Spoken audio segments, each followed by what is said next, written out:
We have a fantastic item coming up for you next. It's an audiovisual presentation. Now, how do you do audiovisual on the radio, you ask? Well, we don't, but I'll explain that shortly. Before that, a little bit of legalese to take care of. Now, in these days of political correctness, it's pretty common in the broadcast industry, so here we go. It applies to the next piece, but also to the plays following. I don't really want to repeat myself, so listen very carefully. I shall say this only once. This is a work of fiction and is meant for entertainment only. The ideas and opinions in this broadcast do not necessarily reflect those of Avatar's radio staff or Portalarium. Okay, got that done. Now, as I say, an audio-visual piece. It is amazing. First time we've done this, so nothing can possibly go wrong. How we present it. Radio listeners, if you're listening to this on the radio, don't worry. The audio track carries the whole story. You will get it. There's nothing missing. But accompanying it are a series of extremely well done illustrations which amplify and enhance the story. Now, I have here, under my finger, the audio track. Ali has under her finger the video file, and we are both going to try and run them together. So, if you're listening on the radio, you hear the audio. I would encourage anybody who's on the live stream, and by the way, you should be, that's twitch.tv/Elaine Dragonfire. You will be able to see the window of the live stream. Playing in that will be the audio and video file. Now, as much as we try, the techniques and the technical garbage of the internet, which I'm not going to go into, it's probably not possible to get it aligned perfectly. We will do our best. But if you're watching the video on the live stream and listening on the radio, it could be out of sync, and that annoys the hell out of me. So don't do it. If you are on the live stream, take the audio from the live stream as well. Make sure you're not listening to the radio output at that time. Ali's going to cut the radio output from the live stream, and she will be playing the file which contains the audio and the video. You get the lot. So listen from the live stream if you're on the live stream. Okay. Anybody not understand that? Good. I don't see any hands up. All right. We are going in 3, 2, 1, go.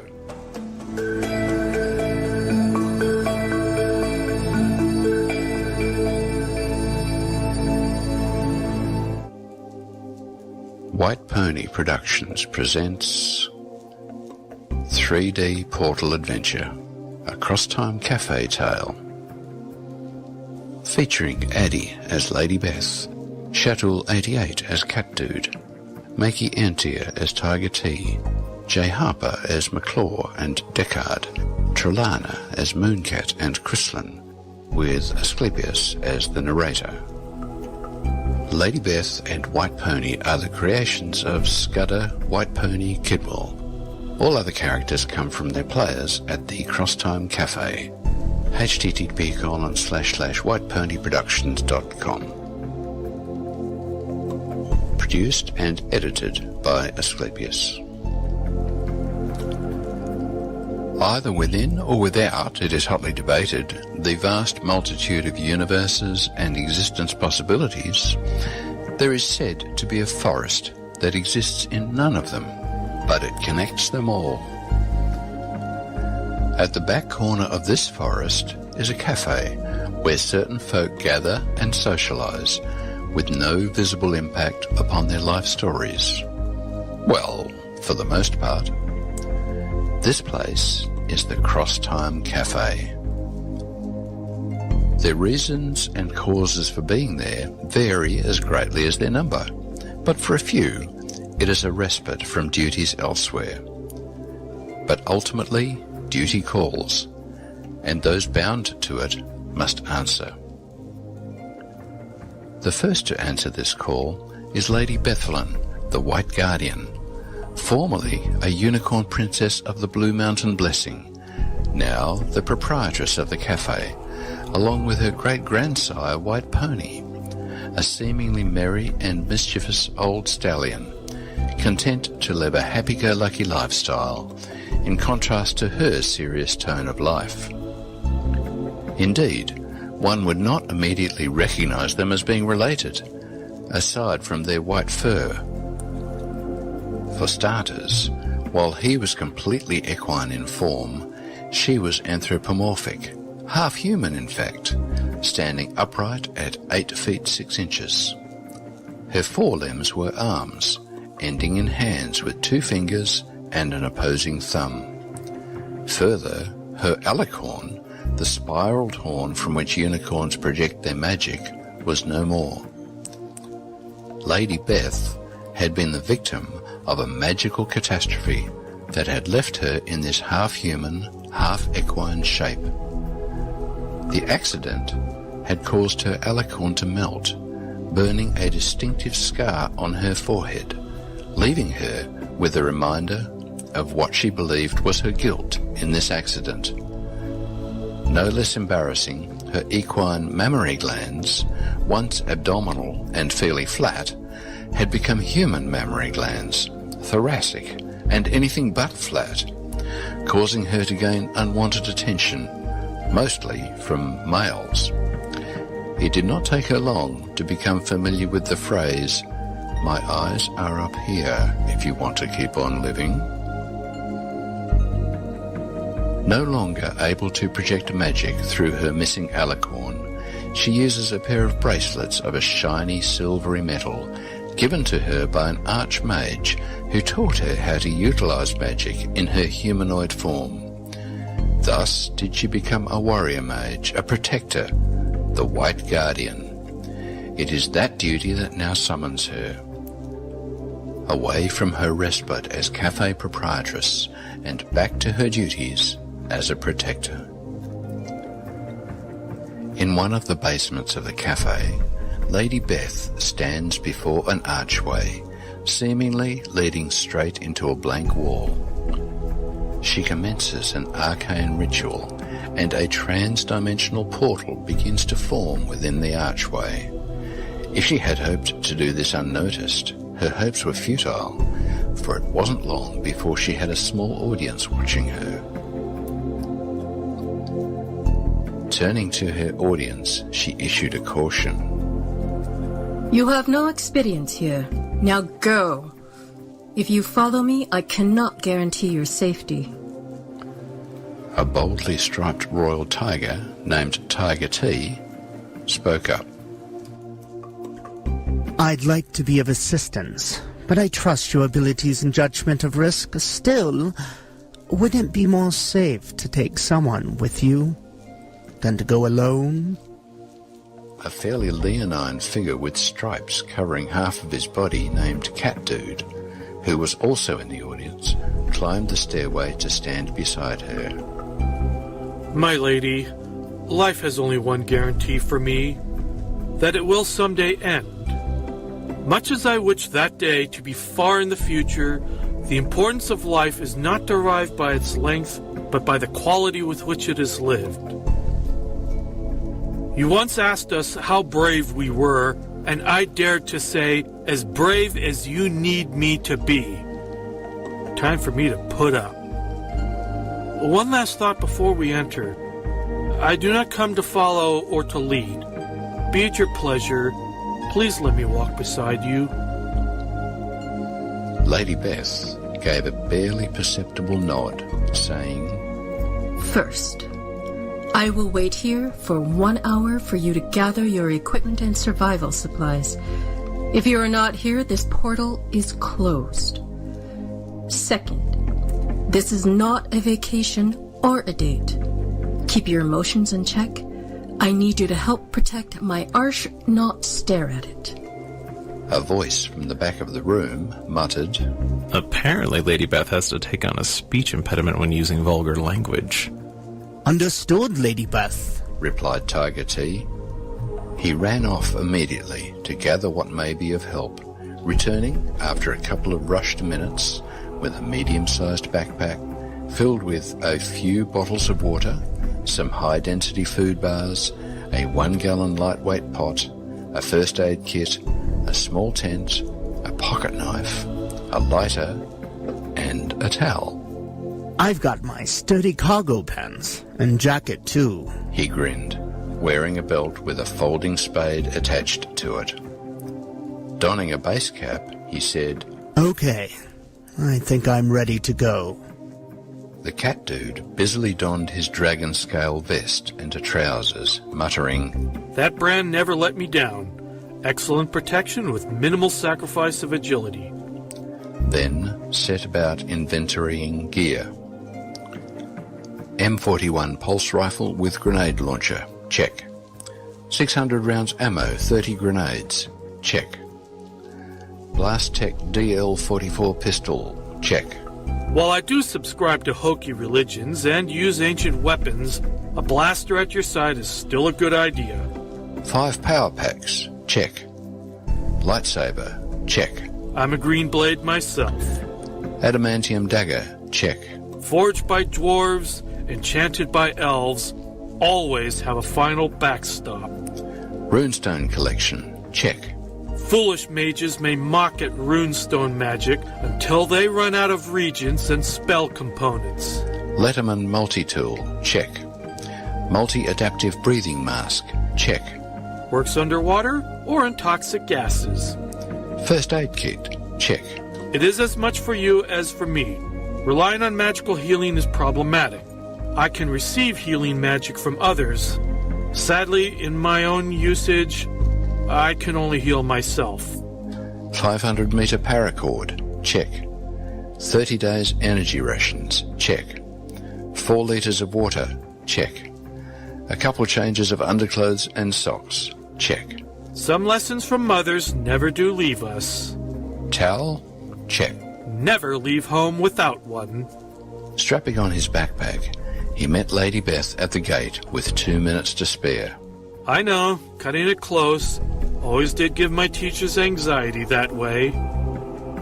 My lady, about the last things you said, I understand this is serious, and I will conduct myself accordingly. I will keep my emotions in check as the Jedi have trained me to do, and I promise I will keep my eyes where you need them.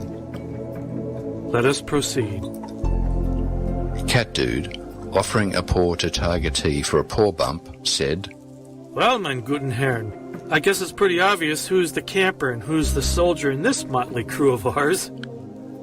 Tiger T, accepting the paw bump, replied, I'll let you know I can wield a pretty mean folding spade, mister. Cat Dude nodded. Glad to hear it. Hopefully we won't have to put it to use. That brings back some memories of OTC. Sergeant M ends a class session with, What is the spirit of the bayonet?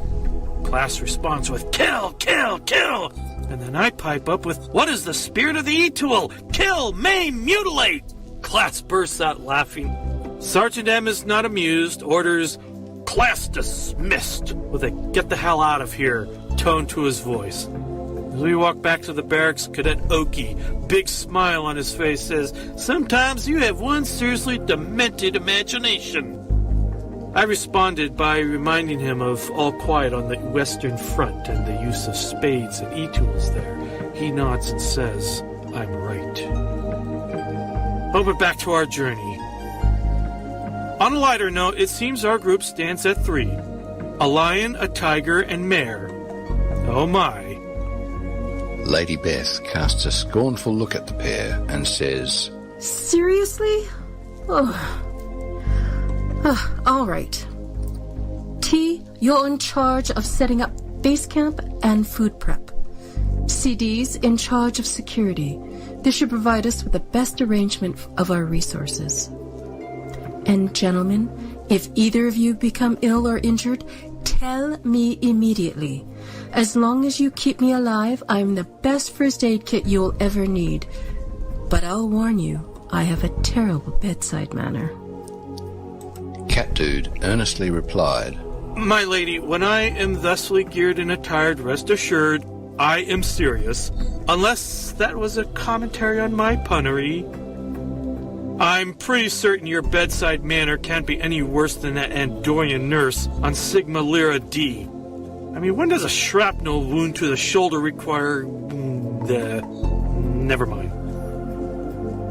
By your command, I assume camp security and rear guard on the road. And my lady, I apologize if an earlier remark I made sounded like I was making light of coming events. He ponders. CD. Haven't been called that since... Tiger T grinned and said, I agree. Hope we don't need this spade. You'll have to excuse us, Beth, but I guess puns are one thing you'll have to bear when we travel together. I'll try to keep it down. Camp and food, check. It is better to stay in good health anyway, but I'm glad we have you around if that option isn't available. But now I'd say, let's not waste any more precious time. Tiger T clicked his heels together and followed Beth onto the portal stairs. A noble cheetah lioness, Mooncat, waved from the sidelines. Have fun storming the castle, or whatever. McClaw, a white tiger in the audience, offered Beth a small device. I have duties here, but activating that should generate a signal I can home in on. And if there isn't too much interference, it'll act as a transceiver, so you can request special equipment or resupply too. A grey chacat, Chryslin, also waved at the trio. As much as I'd like to join in, I can't, for various reasons. Have fun storming the castle. Just as they were about to enter, Lady Beth turned to the pair and spoke.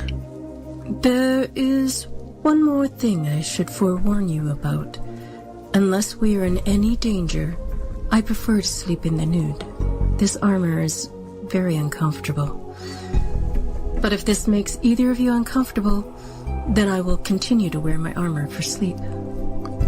Tiger T blushed deeply and muttered, We're all adults here, so I guess we can ignore this.